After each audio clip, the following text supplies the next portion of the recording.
My name is Teresa. I'm 58 years old, and I just paid $45,000 for my only son's wedding. I still remember the click of the last bank transfer. My fingers trembled as I confirmed the payment. That money had been meant for something else, something sacred. But I smiled, holding the printed receipt like it was a ticket to a better future. The house was packed that evening, laughter echoing through the hallway, champagne glasses clinking in celebration. Everyone praised the event. "It's a dream wedding," they said. My son, Daniel, stood tall in his tuxedo, radiant with joy, and his bride, Clara, was glowing in that pearl-embroidered gown. I had paid for everything: the venue, the catering, the open bar, even the string quartet. I told myself, it's for family, it's for love. But something in Daniel's eyes changed during the speeches. He looked nervous, restless. And when Clara raised her glass to thank me for the unforgettable gift, he didn't speak. He just stared at me. The next morning, the house was silent. Daniel didn't come down for breakfast. Clara was gone too. And on the kitchen counter, I found a note. 4 lines written in his handwriting that froze my blood cold. "Mom, I'm sorry. I couldn't keep pretending. I need to tell you the truth. Please don't try to find me." I sat down. My knees gave out. And that was the moment I realized the wedding wasn't what I thought it was. It wasn't about love. It was something else. Something that would tear my family apart. I spent the next 3 hours sitting at the kitchen table, staring at that note. Outside, the early morning sun poured into the room, lighting up the polished wood floors and the vase of fading wedding flowers. The whole house still smelled like roses and vanilla, but to me, it was the scent of something rotten. I picked up my phone and dialed Daniel's number. Voicemail. I called Clara's parents. Her mother answered with a shaky voice. "Have you seen them?" I asked. A pause. Then, "No. We thought they were with you." The truth hit like a cold slap. They weren't on a honeymoon. They were gone. Without a word. For most people, $45,000 is a fortune. For me, it was my retirement cushion. It was the small life insurance for my late husband. Luis died 4 years ago. Heart attack on a rainy Tuesday. He always used to say, "Put God first, Teresa, and everything else will find its place." I had tried. I really had. My sister Helena came over later that day. She took one look at me and said, "Tell me everything." From the beginning, I told her about Daniel's new job. He'd said it was in real estate. About Clara, sweet, elegant, always smiling, always polite. And about the wedding plans that spiraled out of control. I just wanted him to feel loved, I said, to feel supported. Helena crossed her arms. "You gave him everything, Teresa. But did he ever earn it?" I opened my mouth to speak. But I had no answer. And somewhere deep down, I began to wonder, had I been blind all along? By the second day, I filed a missing person report. The officer looked at me with raised eyebrows. "Ma'am, are you sure they're missing? Not just taking a break after the wedding?" "They left a note," I said, handing it to him. "My son never just disappears." Still, I could see the doubt in his eyes. To him, I was just another overbearing mother whose adult child didn't check in. Back at home, I opened Daniel's childhood closet. Inside were old baseball trophies, dusty photo albums, and a locked black briefcase. I didn't even know he had one. Helena found the key tucked in a sock drawer. We looked at each other. Then she unlocked it. Inside were bank statements, emails printed on paper, and one thin leather notebook As I flipped through it, my heart sank. There were names, dollar amounts, symbols I didn't understand. Some pages had sketches of buildings, others had what looked like investor notes. "What is this?" I whispered. Helena stared at a letter from a private bank. "Teresa, these aren't real estate plans. They're investment pitches. He's been borrowing money." I froze. "How much?" She read silently, then said, "A lot." One line was highlighted: $45,000 secured from maternal source. Repayment not required. I felt like vomiting. My son hadn't used the money for a wedding. He'd used it as collateral for something I didn't understand yet. And Clara, was she part of it? Helena turned to me. "You need to find out who else he's involved with. This isn't just a runaway bride and groom. It's bigger." And that was the first time I felt fear. Not for myself, but for what my son might have become. The third night, I couldn't sleep. I kept replaying every conversation we'd had in the past year. Little details I'd ignored, like how Daniel always dodged questions about his job, how Clara never brought her parents around, unless it was something public, how both of them were always perfectly polite. Too perfect. Helena stayed over. Around 2 a.m., she knocked on my door holding a tablet. "I found something," she said. She showed me a forum thread about fraudulent investment schemes.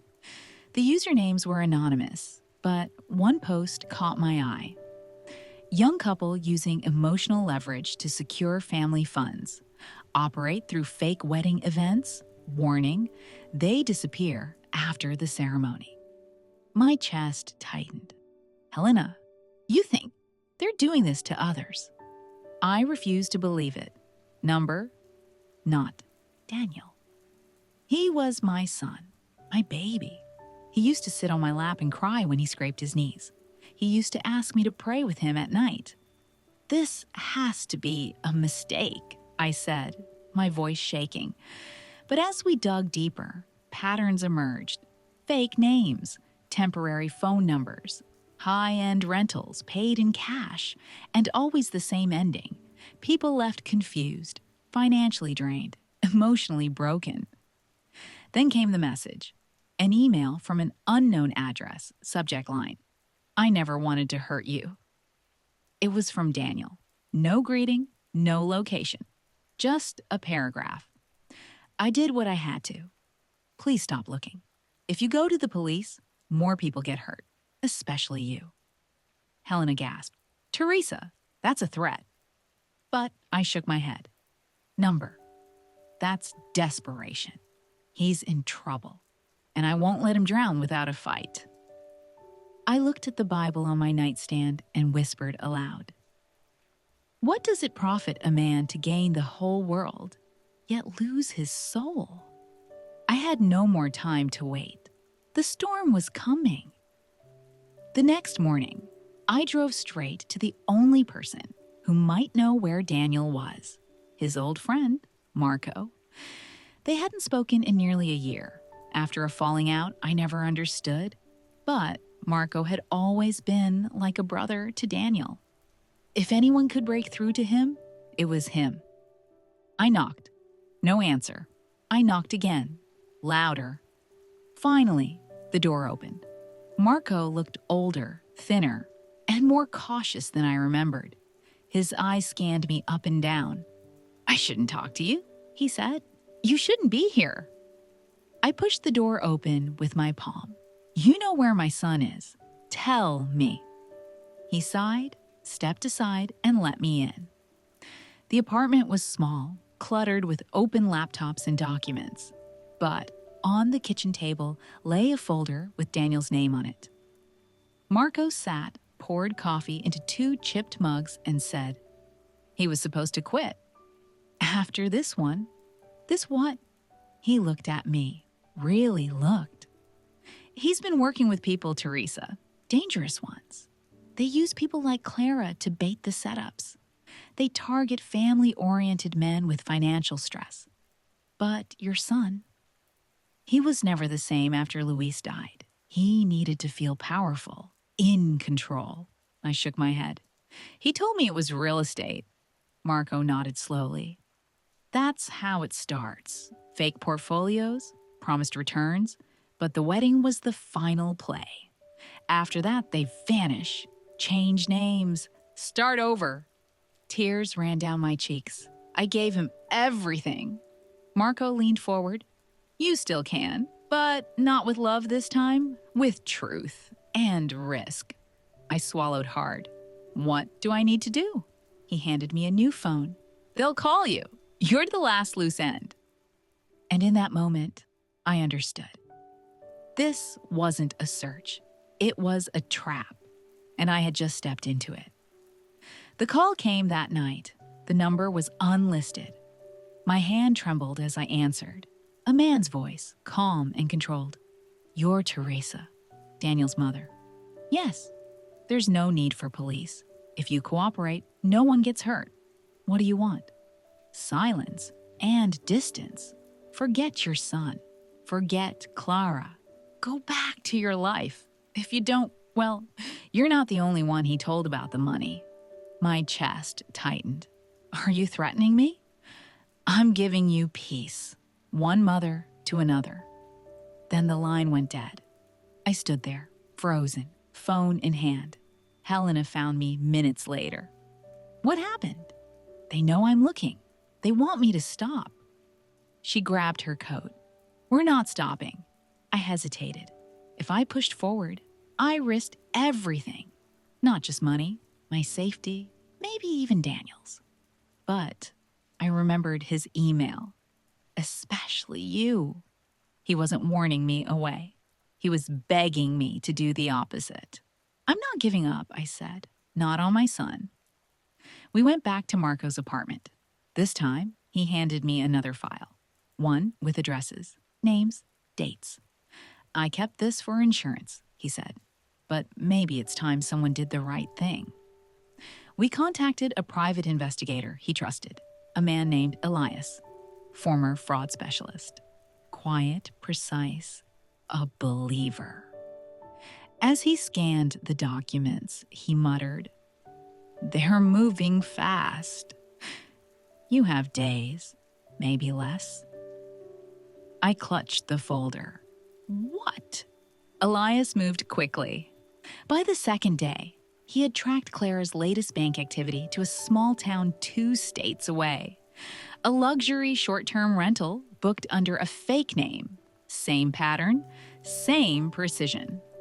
I packed a small bag, left a note for Helena, and drove through the night. I needed to see him with my own eyes, not to accuse, not to punish, to rescue. The neighborhood was quiet, upscale. Morning sun reflected on new cars and manicured lawns. But inside that house, I could feel the tension before I even knocked. The door opened. Clara stood there. For a second, her mask cracked. Fear flickered in her eyes. Then she stepped aside without a word. Inside, Daniel sat at the kitchen table, head in his hands. He didn't look up. You found us, he said. I stepped closer. I didn't come to judge you. I came to bring you home. His voice broke. There's no home left, Mom, not after what I've done. I raised you better than this. I know. You're still my son. He looked up, his eyes red, hollow. They're watching us. I don't care. You should. I don't. A long silence. Then he whispered, I thought this would fix everything. The debt, the fear, the pressure to be someone I'm not. I reached for his hand. You don't need to impress me. You never did. His lips trembled. Clara stared at us, frozen. Then she said quietly, They're coming back at noon. I looked at her, really looked. You can walk away too. She blinked. Tears welled up. You don't know what they'll do. I stood tall. I know what I'll do. Because faith isn't staying safe. Faith is standing up when the ground is shaking. And I was done being afraid. We had less than 2 hours. Daniel began shredding documents while Clara backed up files onto a flash drive. She moved with nervous urgency, but her eyes kept darting toward the window. They always check in before they arrive, she whispered. If they suspect anything, they won't come inside. They'll vanish again. Elias was already on the way with 2 plainclothes officers. No sirens, no signs. Daniel turned to me. They'll flip this on us. Say we were part of it. I'll go to prison, Mom. I didn't flinch. Then go, I said. Pay for what you did, but face it like a man. He nodded slowly, as if hearing the words he always needed. Clara stared at him. We can still run. Daniel looked at her, truly looked, and said, No. I ran long enough. She didn't argue again. At 11:50, we heard a car engine outside, a black sedan, tinted windows. It stopped. 2 men stepped out, sharp suits, confident. I stayed by the front door, Bible in one hand, phone in the other. Clara slipped into the guest room to hide. Daniel stood behind the kitchen island, breathing heavily. The knock was soft. I opened it slowly. Mrs. Rivera? Yes. We're here to collect the couple. I smiled. I know. Then Elias appeared behind the trees, walking calmly toward the house. 2 more men flanked him. No weapons, just silence. The suited men turned, but they were too late. The trap was sprung. Elias gave a single nod. Gentlemen, you're under arrest for fraud, conspiracy, and identity theft. Daniel slumped in place. And I whispered under my breath, The Lord is my shepherd, I shall not want. Because justice had arrived, and it wore no armor, only truth. Daniel was taken into custody, not in handcuffs, but with hands raised, silent, defeated. Clara followed willingly, no resistance, no tears. But as they were let out, she turned to me. Do you think God can forgive us? I didn't blink. Yes, but only if you ask him from the place where it hurts most. Daniel paused at the doorway. He looked back at me with eyes I hadn't seen since he was a child. Wide, scared, searching for something solid. I'm sorry, Mom. I know. I don't deserve your forgiveness. No, I said softly. But grace isn't about deserving. It's about surrender. The house emptied, and for a moment I stood alone in the silence, watching the police vehicles drive away with the 2 people I had given everything to. My knees gave out, but I didn't fall, because this time I was leaning on something stronger. I called Helena. She wept over the phone. I can't believe it's over, she said. It's not, I replied. It's just beginning. A week later, Daniel called from a holding facility. I've told them everything, he said. No lawyers? No lies. I'm ready to clean this up. For real. That was the first time I cried without shame. And before hanging up, he said, I started reading Dad's old Bible. Do you remember the verse he marked with a red pen? I closed my eyes. Yes. He quoted it, voice trembling. Create in me a clean heart, O God, and renew a right spirit within me. That was the moment I knew my son was coming back. Not just to our home, but to himself. And I would be waiting.